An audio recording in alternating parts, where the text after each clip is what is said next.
Hello everyone, Phil here, and welcome to DSP versus the Internet, my usual Clips React show that I do once a week here on DSP React. Apologies, this week it was one day later than usual due to scheduling conflicts and circumstances. However, I'm having the discussion with the audience here on whether or not I should permanently move this show to Sundays or if Saturdays works better. Right now, I have already shifted my weekly schedule where my day off is a different day, and it kind of makes sense to have more gameplay before I do a React show.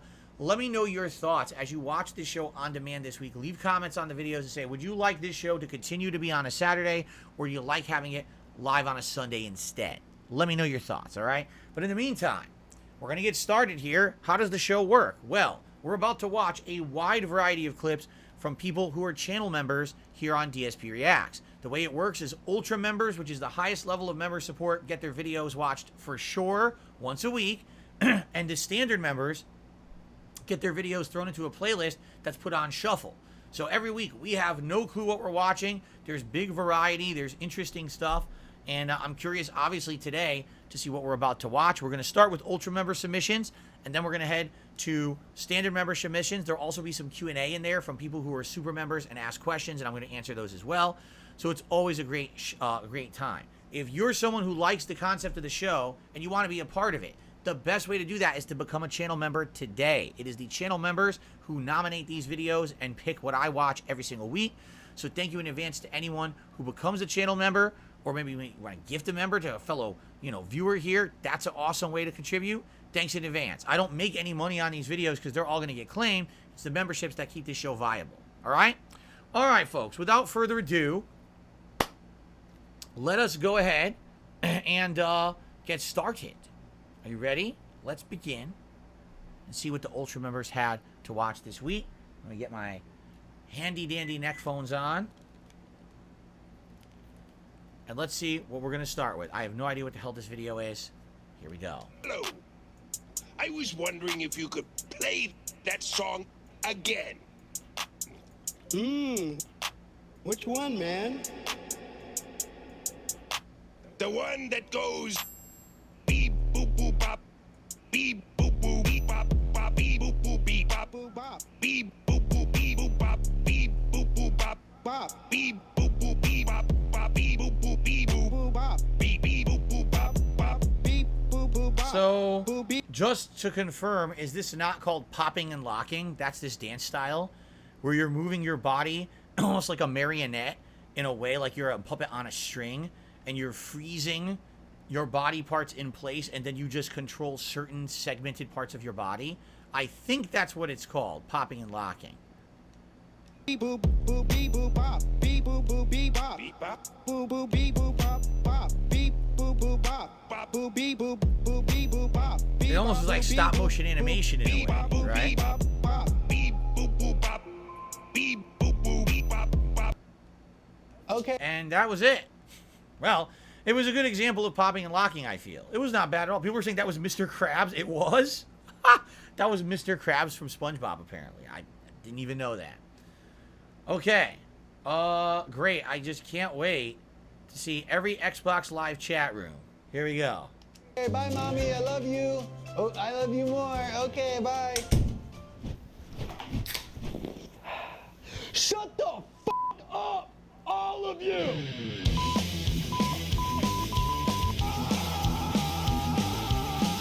You're not even cracked at Fortnite.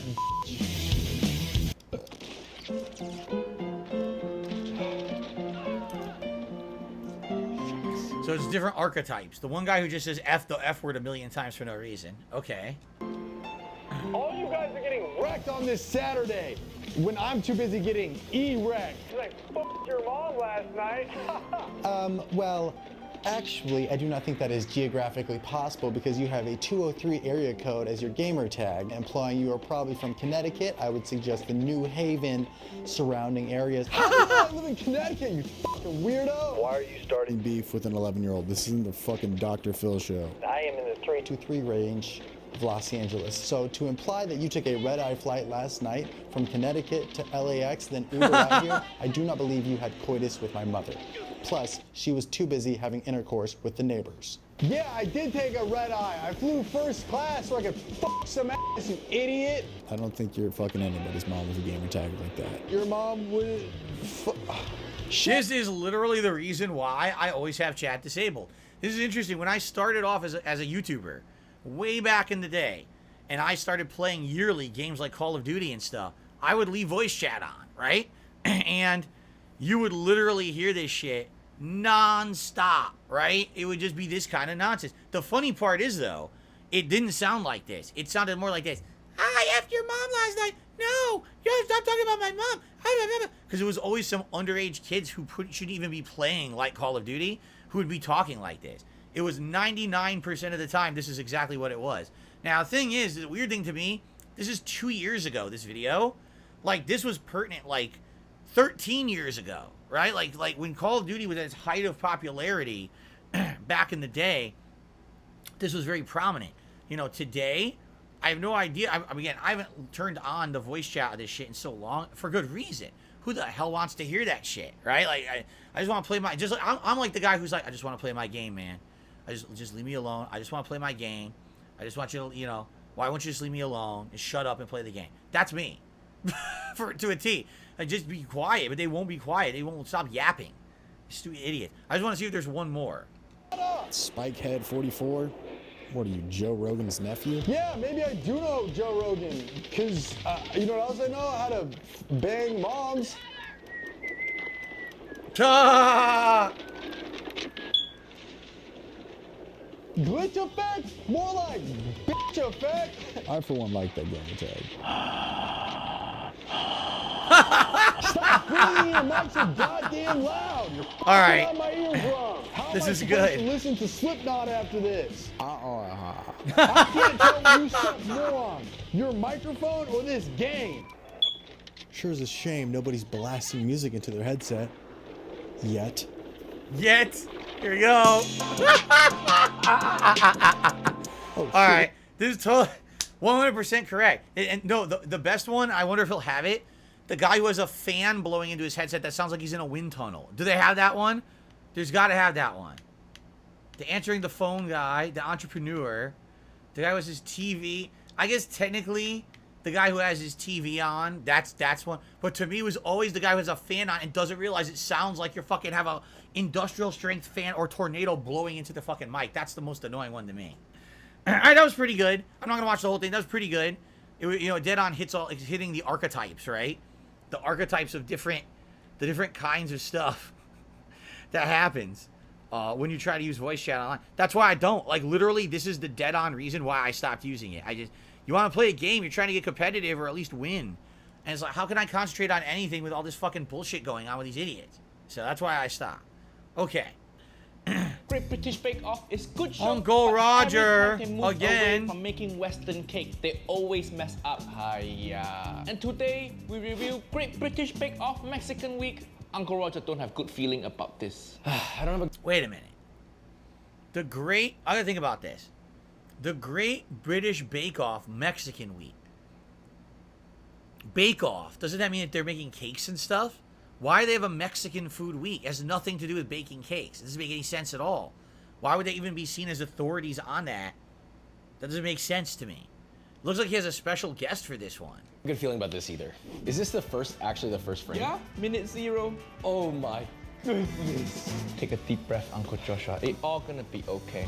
Oh, we've seen this guy before. We've watched some of his Hello, videos. viewer. The Joshua guy. Hello, Yeah, Noel. we've seen Are you it. excited for Mexican What Week? the fuck is really this? excited. Although I don't feel like we should make Mexican jokes because people will get upset. Oh, no Mexican jokes at all? I don't think so. What, not even one? Not even one. What the fuck is wrong with me?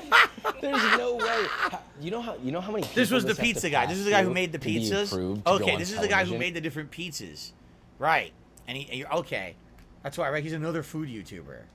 Television is a lot of work. You got to go through barriers. This is British comedy. They love the pun. The pun's so funny, so humorous. I dying laughing. I dead now. You know, I'm dead I now. like dry humor. This humor is just. Drier than my ex-wife. While the bakers practice their signatures, they haven't a clue what Oh they'll my be asked to God. make in today's Mexican Technical. Bakers, it's time for your technical challenge. Why have So, bakers making Paul, Mexican any food? words of The advice? premise makes no sense. It's a baking show, but you have them making Mexican food. What the fuck? You've jumped the shark. Why is this on the show? It doesn't make any sense to me at all. You've got to get your flavor combinations right and your textures. Yeah, but that every food, that every dish, Yeah, that's- you need to get flavor right and your texture right. That's like when you get in the car, you have to start it before you go. Yeah. When you take a shit, you have to wipe yourself and then wash your hand. Useless information. For some people, that's optional. They do that. They do that all the time on these reality shows. They always like pepper you with useless information. Like, actually, my wife and I are watching one right now, and it's like every episode they feel the need to repeatedly repeat the prize of the show. But if you watched any of the episodes up to then, you know the prize. So why every episode do they keep repeating it 5 times during the show that this is the prize at the end? Well, you know what it is. This is episode 7 of the season. It's not episode 1. We don't need to be told the prize 17, 18 times a show. Depending on where you are. Remind me not to shake Uncle Joshua's hand.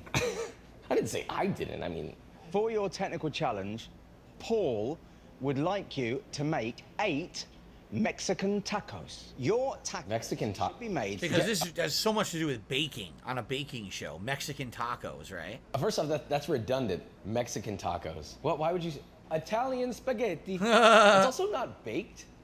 Exactly, they're not baked. This is a this complete gonna waste be of time. interesting.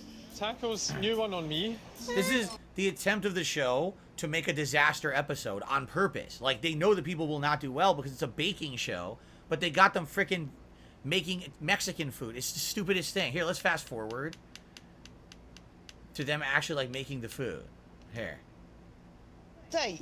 Steak, okay. Steaks? Would you eat that like that? Never. I'm not really a raw bloody. What kind of question is that? Would you eat that like that? It's a raw piece of meat. Do you go to the grocery store and just point at a package of meat? Would you eat it like that? They have to fill time. This hour-long show. Exactly, it's an hour-long show. They I have to do fill like time his with shirt. bullshit. You like his shirt? Do you know who this guy is? No, but the guy next to him is pretty attractive. Strong jawline. Don't fall in love with that guy. Okay. Look at the food. Sorry, Kate. That's my fiance. Stop looking at that guy. Look at the food. You're married, Does she know you asshole. look at guy online? Where you meet Kate? Grindr? Are you on Grindr? She questions sometimes, you know? So the ingredients tell you what spices and herbs to use, but they don't say how much. Ground cumin, smoked paprika, dried oregano. Like a Oregano? Oregano? Like the state of Oregon? Dried oregano?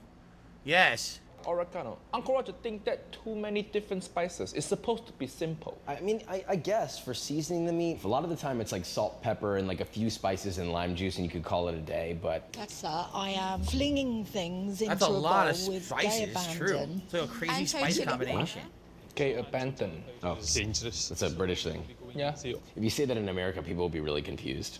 I understand the words. It's just like, for some reason, when you say it in like an American accent, hey guys, I'm gonna go down to the street and do something with gay abandon. Goodbye. You know, it's just... Yeah, we're gonna go, who is Brandon? Who Brandon? And why is he gay? Uncle Josh, I would like to have word with you, Brandon. You can What is be with all the side gay piece. jokes? So Ancho tell They're constantly making gay jokes. Ancho What the chili hell? powder, okay? Just hope my chili is not too hot. I'm gonna sneeze in a sec. You can't really. I'm gonna sneeze in a sec, then she put her nose into it. I wonder why. taste this. Why not? Because burning me mouth. Well, it's meant to be hot anyway. It's meant to be Mexican, isn't it? That does not sound good. That sounds so derogatory. It's like, it's hot, might as well be Mexican, isn't it? It's like the most English thing I could ever hear. Well, fast forward. We'll do a little bit more, but let's just fast forward a little further in to actually see them making the food. Smooth and chunky. Why do you say it like that? You're looking for smooth and chunky. That's the best way. This is good. Smooth and chunky. More That's the gay best way. jokes. They keep thinking gay Uncle Josh, I can jokes. turn They on. can't stop Why making did he gay say it like jokes. that? He didn't have to Oh say my it God. like that. He was he's a smooth and chunky. Uncle Joshua, every video you make on your channel, you always start with opening the cabinet, correct? Yeah. I thought you would come out the closet by now. It's finished. Finish. That's what refried beans looks like. What? Actually, yeah. If you had no idea what refried beans Oh, what the hell? Dude, she did nothing. What the fuck? Not even close. Refried Like, beans, yeah, that's huh? exactly what they look like. If you're blind, then yes, this is what refried bean looks like. Bakers, you have half an hour left. Make the tortillas, divide the residue into 8 equal balls. Flatten using the lid. Just kind of go. Why don't they give them tortilla press? Tortilla press is like Mexican version of rice cooker. Everybody have one? I have 3. They give them all the fancy shit, the KitchenAid, Think of everything the but no fancy press. fridge, everything, but can't give them tortilla press. At this point, I don't think there's a single importer in all of UK that imports tortilla presses. If you're Mexican, don't move to UK. This is what they're doing to your food. No, again, this is it's a blatant setup. It's a blatant attempt for them to have an episode that's a disaster episode where they're set up to fuck up. You know what I mean? Like, it's done on purpose. It's really stupid that they actually do that.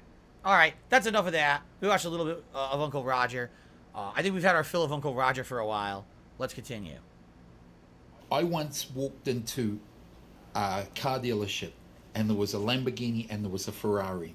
And I looked at the Lamborghini and the Ferrari and I couldn't decide which car to buy. So I bought both of them. I bought the red Ferrari and the yellow Lamborghini. And now I don't even have matching shoelaces and I don't give a shit. Who is this guy? My name is Tim. An ex-loan shark turned animal activist. So he used to be filthy rich being a loan shark, which is probably not exactly a legal profession. And now he's an animal activist. All right. Lord. My nickname is Sharky. An ex-loan shark from the Gold Coast, Australia. He's Australian. All right. He lives in Pattaya, Thailand, and is a pimp. Oh, what an upgrade of profession, let me tell you. He's also an animal rights activist. He's wearing boots. Why are the street dogs such a big part of my life? It's because they need someone and they have chosen me to represent them, and now that's what I feel my purpose is, to represent them and wild dogs that to live bring in the streets, attention to them, No one because owns they them. can't speak. They don't have 200,000 followers on Facebook. They can't come out and speak and say, hey, we need your help, but I can. Well, usually the pups get run over because they just don't have any street sense, you know. Like I seen one run over in the driveway out there. It was completely squashed. I was going to move it, but I thought, no, I'll leave it just so people can see, and maybe it's dead anyway, so moving it wasn't going to help it. So I left it there so people would see, and hopefully it'd make them sense some kind of remorse to what actually happens to these things, you know, what actually happens to these little guys. Yeah. Someone just asked me, is this a new concept to you? Homeless dogs are a thing. Yes, they are.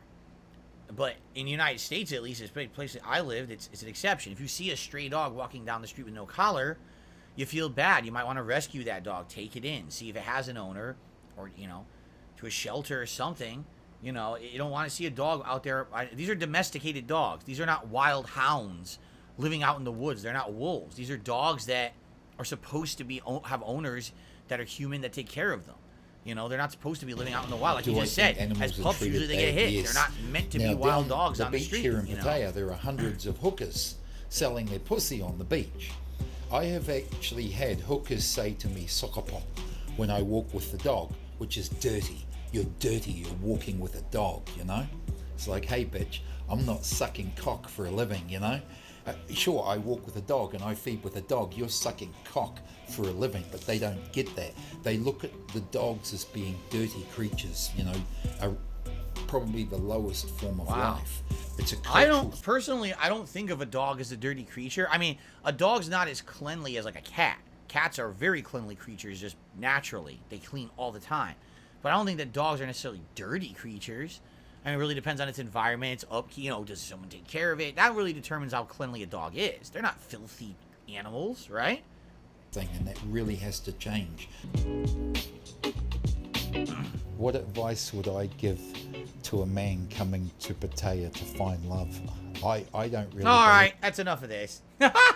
I thought it was supposed to be about an animal activist. I was going to talk about being a pimp. I don't need to hear about the life of a pimp. Big thanks to this video sponsor, Dollar Shave Club. Head on over to Dollar Shave Club. I Club. don't care about Dollar Shave Club. Skip that. Hey everyone, Gaijin and Goomba here. And so not that long ago I asked you guys what sort of animated shows you want me to cover for a future video. And the answer was all... Samurai Jack is no samurai. Here's why that's awesome from Gaijin and his animated version of himself, who's obviously him. Almost unanimous. Okay, my history with Samurai Jack, when it was a new show, I watched some of it, and at that time, that art style was actually quite innovative for a show like that. Like, you didn't see that style of art in American cartoons or anything at that time period, because it was, what, early 2000s when it first, like, debuted? And then Samurai Jack had various iterations. Remember, like, it got revived at one point and came back and had an ending after having, like, this giant cliffhanger for years and years or whatever. But I never really watched it that much. I always liked it. When I watched it, I enjoyed it. But I never, you know what it was?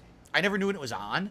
So if I watched it, it was like I randomly caught it on Cartoon Network. So it would be like, I have no idea what episode this is, where this is in the continuity of the story. I would just watch a random episode and be like, oh, that's kind of interesting. But then not understand what the hell was going on. And that's one of the problems with a show like this. It's a cartoon show, but it is definitely has a continuous plot line. And if you jump in the middle, you have no clue what's going on. And you just end up being so confused you scratch your head, right? But I personally, I enjoyed it. I would maybe like to actually watch it from start to finish one day. I mean, what can you say that hasn't already been said? Samurai Jack is absolutely amazing. Just look at that art style story, for the while time. It simple was so and episodic, unique. was exceptionally well written, giving us not only an action-packed epic, but deep, sometimes dark arcs into character development. But it wasn't completely without comedy. And speaking of the characters, no matter how big or small, all of them were memorable. Each design, voice, and personality was more distinct than those that came before them. Case in point, in the last episode at the time of writing this script, we were reintroduced to one of the earliest characters introduced in the series, the Woolies. And even though they're disguised and have been absent from the story for years, they were instantly recognizable. And geez, have you seen this art? Something in my office is making annoying noise. I have to look into this during the break. It's really bothering me. Anyway, I want to turn my air conditioner a little bit lower because it's like getting very cold in here. Okay, so this was 6 years ago, because isn't it true that they revived the series to have an ending and then now it's done? So this was before the actual ending was written for the show, I guess, right? Art style? The color theory, the harsh, jagged edges and points. There's a reason Genndy Tartakovsky is an animation legend. Yeah. What he does Look at the visually art. with atmosphere and design is something nigh impossible to replicate. Personally, it was a show that defined my childhood, an action-packed series that showed me that you can tell an amazing story with very few words. Not to mention it's been getting its own fair share of memes lately.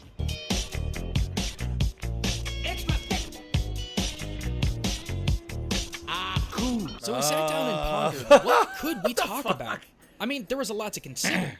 There's the beautiful, globally inclusive introduction of the series where we see Jack literally traveling the world, training under different teachers.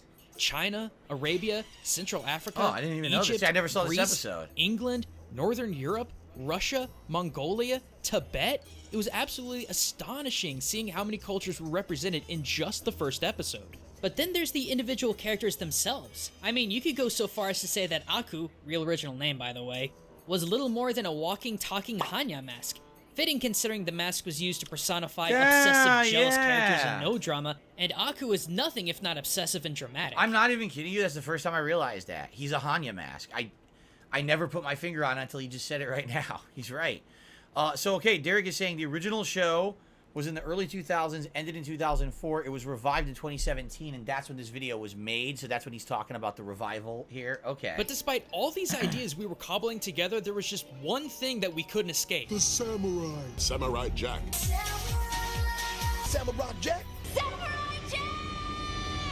Jack isn't a samurai. Yes, we all see you angrily sitting in your chairs ready to pounce on us in the comment section. But by saying Jack isn't a samurai by no means makes him less of a hero or less of a character. In fact, it actually makes him a better character than if he was. Exactly. We in the West have this romanticized concept of what a samurai is. I mean, when you hear the word samurai, the first things a lot of people think about is righteousness and honor. We'll never defeat the side of righteousness. Well, bad news, guys, because real... Is that, voice actor? Who is it? Who's his voice actor? Samurai were neither Very of those familiar. things. Samurai I want to had say one Phil Lamar, but I don't think it is Phil Lamar. It's someone else. job in life, serving a master. And the honor that the samurai had was their loyalty to their master. Jack, on the other hand, has no master. I mean, he has a quest, but samurai don't really quest. They simply do what their master tells them to do. It is Phil Lamar? Haha, hit it on the head. Dude, Phil Lamar is such an amazing voice actor. He's done so many, like, notable, noteworthy, memorable animated characters over the years. The one I know him the most as, Green Lantern in Justice League and Justice League Unlimited cartoons. But he's done so many voices in so many different things. So every time I hear it, I notice him. So he's Samurai Jack. Okay. Whether it means to fight and kill for their lord, or die because their lord ordered them to. The level of devotion that true samurai had to their lords was immeasurably deep, to the point that they would kill their own family to retain their trust and so-called honor. And yeah, this actually did happen, and it was done by one of Japan's most respectable heroes of Bushido, Ieyasu Tokugawa. In 1579, Ieyasu's wife and eldest son Matsudaira Nobuyasu were accused of working with one of their master Nobunaga's greatest enemies at the time, the Takeda clan. The conspiracy was that Tokugawa's family was tipping off the Takeda in hopes of assassinating Nobunaga. And in a show of good faith that Tokugawa was loyal to his lord, he had his wife executed and his son commit seppuku. Jeez. Could you imagine how boring of a character Samurai Jack would be if he were actually a samurai? At best, we'd spend 20 minutes watching Jack simply doing what he was told by someone else, and at worst, we'd probably spend the majority of the series watching Jack wrestle with himself whether or not he could serve his lord. We certainly wouldn't be seeing much in the way of the beautiful landscape or insanely creative characters that made the series so remarkable. But that's not the only thing about Jack that prevents him from being a true samurai. In Season 5, we discover that Jack has had a lifelong inability and even fear about killing another human being. Whether it be because of childhood trauma or his own moral code, Jack up until now has completely lacked the one thing a samurai was supposed to be able to do. The samurai's blade was at the whim of his or her master, whether it be daimyo landowner, battlefield general, or even the emperor himself. The samurai was an instrument of their master's will through combat and the death of their enemies. And sadly, all too often, their master's will wasn't one of high moral code. Right. I mean, think about this. During his campaign to unify Japan, Oda Nobunaga told his samurai warriors to commit genocide against every man, woman, and child, not only of the families of Iga in 1581, but the towns and villages that bordered the Buddhist temple of Indakuji in 1571. What kind of honor is it to cut down women and children? What kind of honor is it to commit arson against an entire village? Alright. Excuse me, so the point he's making here is that Samurai Jack is a great protagonist, he's a guy with a moral code, and he's a great hero, but he's not a samurai. Because in reality, samurais weren't really moral. They just did what they were told. They were instruments of their master, and because of that, it wouldn't make sense for him to even be an accurate samurai, because then he couldn't be a good hero for the show. That makes sense? Okay. Everyone, that is the first part of DSP versus the Internet for this week. This is July 9th, 2023 show, by the way. I believe this is episode... Jeez, I want to say this is like episode 21. No, I think it is episode 21. I can't remember. But anyway, thank you for watching. Remember, if you want to be a part of the fun, if you become an Ultra member, you're guaranteed to get your video watched every week for 4 weeks in a row. Or if you're a standard member, you have a chance to get watched by putting it into a playlist that gets put on random select. So please consider becoming a member today. Thank you for watching part 1. There's many more parts coming on the show. I'll see you then.